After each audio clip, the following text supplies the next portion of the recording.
नमस्कार मेरे भाई, स्वागत है आपका आपके इस परिवार में। आप सभी एसएससी एमटीएस की आंसर की का इंतजार कर रहे होंगे। क्या आप जानते हैं एसएससी एमटीएस में बहुत सारे पेपर रिशेड्यूल्ड हुए थे?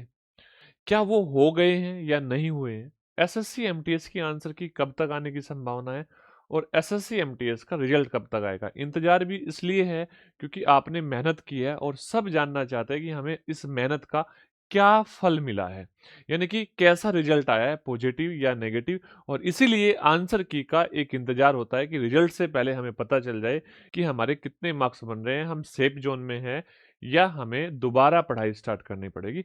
तो सबसे पहले हम यहाँ पर इस बात को समझना चाहते हैं कि एसएससी एमटीएस में आप देखोगे यहाँ पर बहुत सारे एग्जाम ऐसे हुए थे कि जो रिशेड्यूल्ड हो गए थे। उसके बारे में हम बात कर ले। सबसे पहले देखो, आपका जो एग्जाम है वो आपका 4 फरवरी से 19 फरवरी के बीच में हुआ था। लेकिन एक बात समझो कि आपके जो पेपर है जो रिशेड्यूल्ड हुए थे वो लगभग हर दिन हुए थे। यानी कि मान लो कोई पेपर आपका 5 फरवरी को या 6 फरवरी को रिशेड्यूल्ड हुआ, यानी कि 6 फरवरी का पेपर आपका कैंसिल हुआ कहीं का, और वो उन्होंने किसी दिन रिशेड्यूल करा के मान लो 12 फरवरी को करा दिया या 13 फरवरी को करा दिया। हो सकता है कि ऐसा हुआ होगा। अब मान लो कि 10 फरवरी वाला भी उन्होंने 10 फरवरी को हुआ, वो भी उन्होंने 17 फरवरी या 18 फरवरी को करा दिया।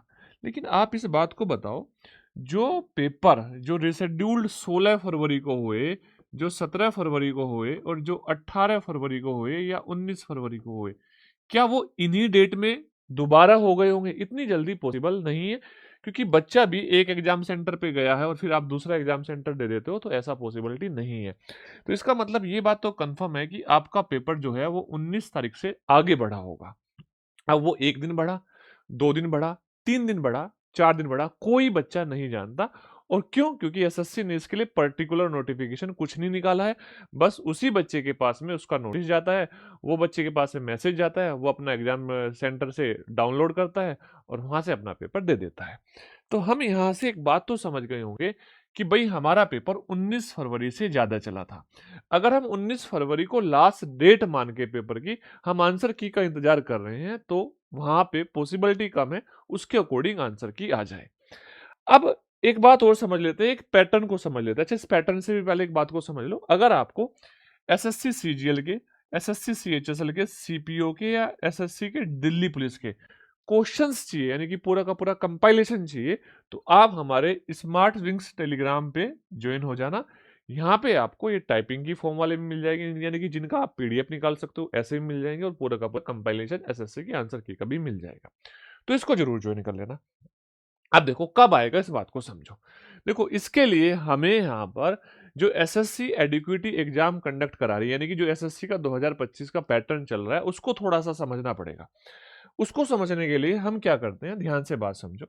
देखो, अगर हम बात करें एसएससी सीजीएल का 12 सितंबर से 26 सितंबर को पेपर हुआ था, और जब 26 सितंबर को पेपर हुआ था तो इसकी आंसर की 16 अक्टूबर को आ गई थी, और 20 दिन में इसकी आंसर की आ गई थी। 20 दिन लगे थे। जैसे सीएचएसएल का लास्ट पेपर था 30 नवंबर, और यहाँ पे आपकी आंसर की आ गई थी कितने दिन में? आप बोलोगे 8 दिसंबर को आ गई थी, और दिन लगे थे 8 दिन। एसएससी सीपीओ का लास्ट पेपर था 12 दिसंबर, और आपकी 24 दिसंबर को आंसर की आ गई थी, और 24 दिसंबर को अगर आंसर की आई थी तो इसमें लगे थे टोटल 12 दिन। और दिल्ली पुलिस का जो पेपर हुआ था 6 जनवरी को लास्ट पेपर था, और 13 जनवरी को इसकी आंसर की आ गई थी, दिन लगे थे 7 दिन। तो यहाँ पे कोई पर्टिकुलर पैटर्न नहीं है कि पर्टिकुलर पैटर्न है कि 1 हफ्ते में आंसर की आ जा रही है, 2 हफ्ते में आ जा रही है, या 10 दिन में आ जा रही है। आप देख रहे हो रैंडमली दिन ऊपर नीचे हो रहे हैं। अब ये रैंडमली दिन ऊपर नीचे हो रहे हैं, लेकिन ये बात तो है कि एसएससी का जो रिकॉर्ड है वो मिनिमम 7 दिन का है। फिलहाल के लिए मिनिमम 7 दिन का है, और यहाँ पे ये मैक्सिमम मैक्सिमम है आपका 20 दिन का, यानी कि मिनिमम 7 दिन, मैक्सिमम 20 दिन। हो सकता है एसएससी अपनी आंसर की 7 दिन बाद निकाल दे, लेकिन किस डेट के 7 दिन बाद ये फिक्स कौन करेगा? किसी को पता है कि एसएससी एमटीएस का पेपर लास्ट कब हुआ था? भाई ये तो हम 19 फरवरी उस नोटिफिकेशन के अकॉर्डिंग मान रहे हैं, जो नोटिफिकेशन आपका एग्जाम डेट का आया था, लेकिन जो एग्जाम रिशेड्यूल्ड हुए, क्या उसके बारे में कोई जान रहा है? तो यानी कि ये बात आपकी मैं बता दूं, मान लो हम ये एक मान लेते हैं कि भाई मैक्सिमम अगर 19 फरवरी वाला पेपर होगा 2 दिन, 3 दिन, 4 दिन बाद गया होगा, तो मैक्सिमम ये मान लेते हैं 24 या 25 तारीख इसकी मैक्सिमम रही होगी आपके एग्जाम की, क्या एग्जाम की डेट मैक्सिमम 24 या 25 रही होगी। अगर हम यहाँ पे मिनिमम दिन की बात करें तो मिनिमम 7 दिन में आ जा रहा है, और मिनिमम 7 दिन का मतलब तो यानी कि आपका 2 मार्च तक आपका रिजल्ट वो आंसर किया जानी चाहिए। लेकिन अगर मैक्सिमम की बात करें तो भाई ये 15 मार्च तक मैक्सिमम जाना चाहिए। कितने मार्च तक? 15 मार्च तक आपका मैक्सिमम जाना चाहिए। यानी कि आपको उम्मीद करता हूं कि आपकी आंसर की इस डेट के बीच में आएगी। अच्छा, इसमें भी कुछ फिक्स नहीं है, कुछ फिक्स नहीं है कि भाई एसएससी एमटीएस में आपको भी पता है बहुत सारी प्रॉब्लम हुई थी, पेपर आउट हुए, दिल्ली पुलिस में भी हुए। तो यहाँ पे क्या पता कि इसका कुछ और मोटिव हो, जैसे कि आपने देखा होगा जब प्रॉब्लम्स होती है तो उसका आंसर की या फिर रिजल्ट को लेट किया जाता है। आपने देखा होगा फेज 13 में प्रॉब्लम हुई थी जिसकी वजह से उसके रिजल्ट को लेट किया गया था। तो अब फिर भी लेकिन हम इसके अकॉर्डिंग ये अंदाजा लगा लेते हैं। अब बात करते हैं रिजल्ट की। आप एक बात समझ लो, रिजल्ट के बारे में तो अभी सोचो ही मत कि कब रिजल्ट आएगा। क्यों? क्योंकि आप देख सकते हो यहां पर 18 दिसंबर को रिजल्ट आया था, 26 सितंबर के बाद में, 26 सितंबर के बाद में 85 डेज लगे थे रिजल्ट आने में।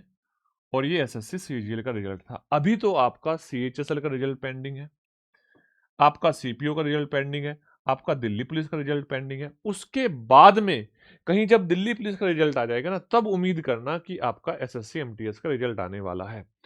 और उसमें भी ये उम्मीद करना, मान लो देखो इसका जो आपका पेपर था जनवरी 6 जनवरी लास्ट था, और इसका पेपर आपका लास्ट कब था? आपका 19 फरवरी आप अप्रोक्सीमेट मान रहे हो। तो यानी कि यहां से यहां तक भी आपके 44 डेज है, 43 डेज है। यानी कि उसके 1.5 महीने बाद आप अपने रिजल्ट की उम्मीद कर सकते हो दिल्ली पुलिस के। तो उम्मीद करता हूं आपको सारे डाउट क्लियर हो गए होंगे। अभी आप इस रिजल्ट की आंसर की टेंशन को छोड़ो और होली आपकी आ रही है उसको एंजॉय करो। तो जिस बच्चे को वीडियो समझ में आई, जिस बच्चे को कंसेप्ट क्लियर हुए, तो चैनल को सब्सक्राइब करना, वीडियो को अपने दोस्तों के साथ शेयर करना, और एक प्यारा सा कमेंट करना आपको किस इंफॉर्मेशन के ऊपर वीडियो चाहिए। तो मिलते हैं नेक्स्ट ऐसे ही वीडियो के साथ। जय हिंद, जय भारत।